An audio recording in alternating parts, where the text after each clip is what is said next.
जय जगन्नाथ पिला माने तुम समस्त को ज्ञान मार्ग दर्शन चैनल को स्वागत। आज आम आलोचना करिया तुम मानकर संस्कृत बल्लरी पुस्तक नीतिवाणी विषयस्थ अभ्यासर 3 नंबर ठारू 7 नंबर पर्यंत। तेबे 3 नंबर निर्देश अछि संधि विच्छेदम कुरुत, संधि विच्छेद कर। नास्ति न युक्त अस्ति, व्रणमिच्छन्ति व्रणं युक्त इच्छन्ति। दमोस्तेयं दमः युक्त अस्तेयं। नार्यस्तु नार्यः युक्त तु। स्वयमेव स्वयं युक्त एव। चास्ति च युक्त अस्ति। सिद्धिर्न सिद्धिः युक्त न।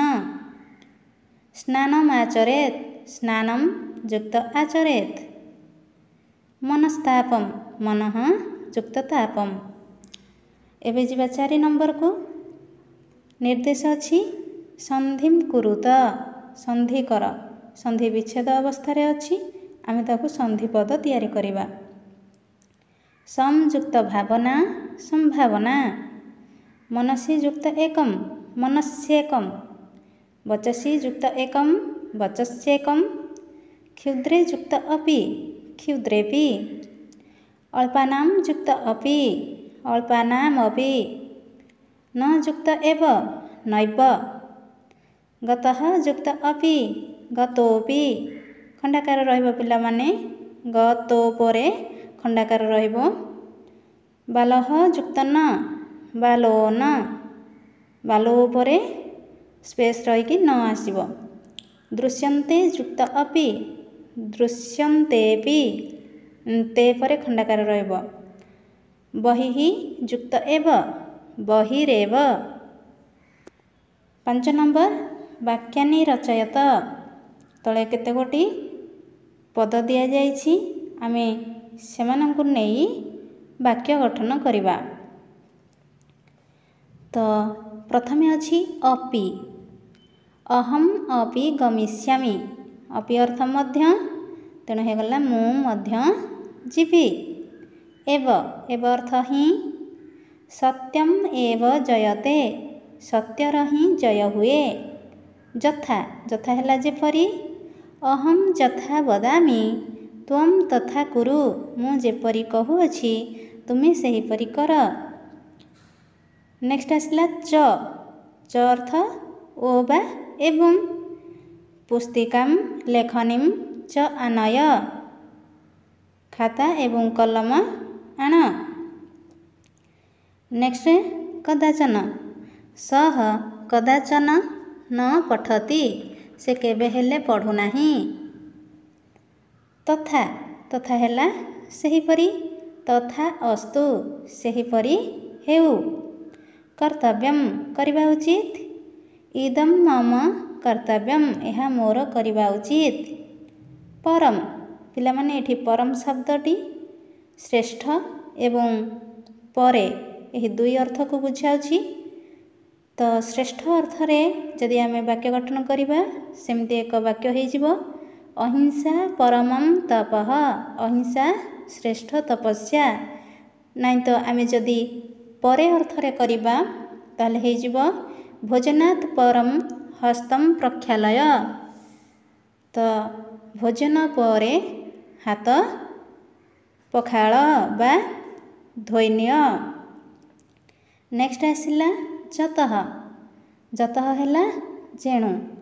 सह द्रष्टुं न समर्थः। जतः तस्य चक्षुः नास्ति। से देखिबाकू समर्थ नुहे। जेणु कि तार चक्षु नाही आखि नाही। नेक्स्ट आसिला त्यक्त्वा। त्यक्त्वा हेला त्याग करी। मोहं त्यक्त्वा हरिं भज। मोह त्याग करी हरिं को भजन कर।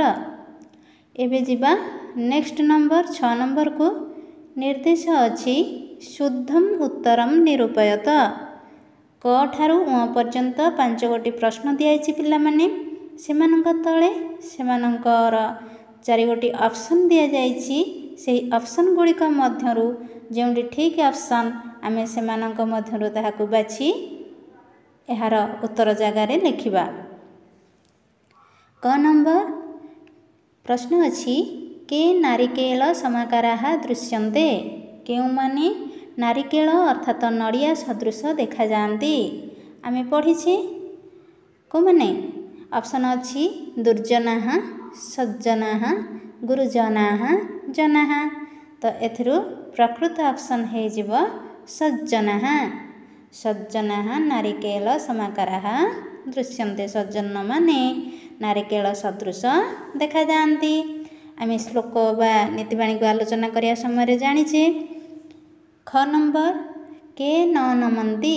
କେଉଁମାନେ ନମ୍ର ହୋଇନଥାନ୍ତି, ନଇଁନଥାନ୍ତି।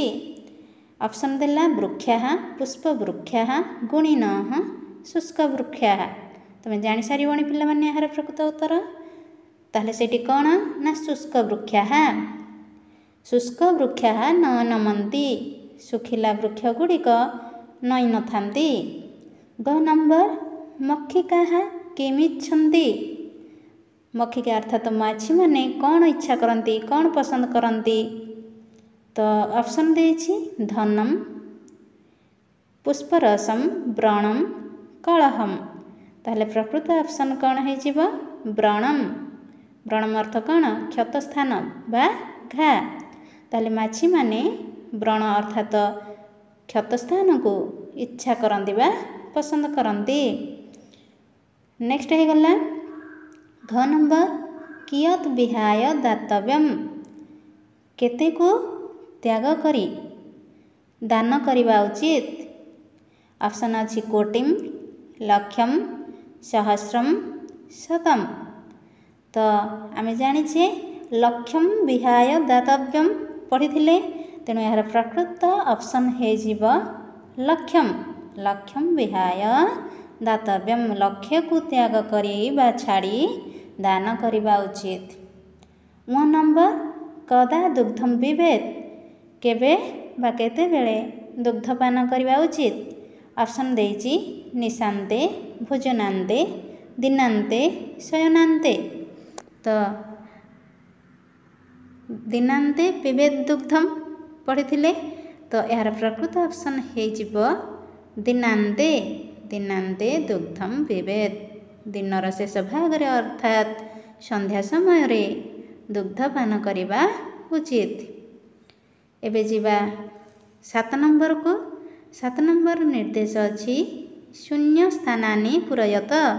ଶୂନ୍ୟ ସ୍ଥାନ ପୂରଣ କର। ତଳେ କୋଠରୀ ମଧ୍ୟରେ କେତେ ଗୋଟି ଶବ୍ଦ ଦିଆଯାଇଛି। ସେମାନଙ୍କ ମଧ୍ୟରୁ ଯେଉଁ ପ୍ରଶ୍ନର ସମୁଚିତ ଉତ୍ତର ହେବ ଆମେ ସେମାନଙ୍କୁ ନେଇ ସେହି ସ୍ଥାନରେ ରଖିବା। କ ନମ୍ବର ପାର୍ଥିବାଃ ଡ୍ୟାସ୍ ଇଚ୍ଛନ୍ତି। ବନ୍ଧନୀ ମଧ୍ୟରେ ଅଛି ମୌନିନଃ, କ୍ଷମା, ନଦ୍ୟଃ, ଧନମ୍, ବୈଦ୍ୟେନ। ଏହି ଭିତରୁ ପ୍ରକୃତ ଅପସନ୍ କ'ଣ ହେବ। ସେ କ୍ୱେଶ୍ଚିନ୍ କରିଛି ପାର୍ଥିବାଃ ଡ୍ୟାସ୍ ଇଚ୍ଛନ୍ତି। ଧନକାମୀ ଅର୍ଥାତ ବସ୍ତୁକାମୀ ମାନେ କ'ଣ ଇଚ୍ଛା କରନ୍ତି। ତ ଏଥିରୁ ପ୍ରକୃତ ଅପସନ୍ ହେଇଯିବ ଧନମ୍। ପାର୍ଥିବାଃ ଧନମ୍ ଇଚ୍ଛନ୍ତି। ଖ ନମ୍ବର ଡ୍ୟାସ୍ କଲହୋ ନାସ୍ତି। କେଉଁମାନଙ୍କଠାରେ କଳହ ନଥାଏ ବା କଳହ ହୁଏ ନାହିଁ କାହା ସହିତ। ଆମେ ପଢ଼ିଛେ ଆଲୋଚନା ସମୟରେ ମୌନିନଃ କଲହୋ ନାସ୍ତି। ତେଣୁ ହେଇଯିବ ପ୍ରକୃତ ଅପସନ୍ ଏଥିରୁ ମୌନିନଃ। ବ୍ରାକେଟ୍ ମଧ୍ୟରୁ ଆମେ ମୌନିନଃ ଶବ୍ଦକୁ ନେଇ ସେ ଖାଲି ସ୍ଥାନରେ ରଖିବା। ଗ ନମ୍ବର କିମ୍ ଡ୍ୟାସ୍ ପ୍ରୟୋଜନମ୍। ତ ଏହାର ପ୍ରକୃତ ଅପସନ୍ ହେଇଯିବ ବୈଦ୍ୟେନ। କିମ୍ ବୈଦ୍ୟେନ ପ୍ରୟୋଜନମ୍। ବୈଦ୍ୟରେ କ'ଣ ବା ଆବଶ୍ୟକ। ଘ ନମ୍ବର ଡ୍ୟାସ୍ ଗୁଣବତ୍ତାମ୍ ବଲମ୍। କେଉଁମାନଙ୍କର ଗୁଣବତ୍ତା ବଳ ଅଟେ ଆମେ ପଢ଼ିଥିଲେ ନୀତିବାଣୀ ଆଲୋଚନା ସମୟରେ।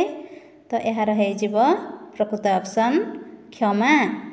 କ୍ଷମା ଗୁଣବତ୍ତାମ୍ ବଲମ୍। ଗୁଣୀ ଲୋକମାନଙ୍କର କ୍ଷମା ହେଉଛି ବଳ। ଗୁଣବାନ ବ୍ୟକ୍ତିମାନଙ୍କର ବଳ କ'ଣ କ୍ଷମା ପ୍ରଦାନ କରିବା।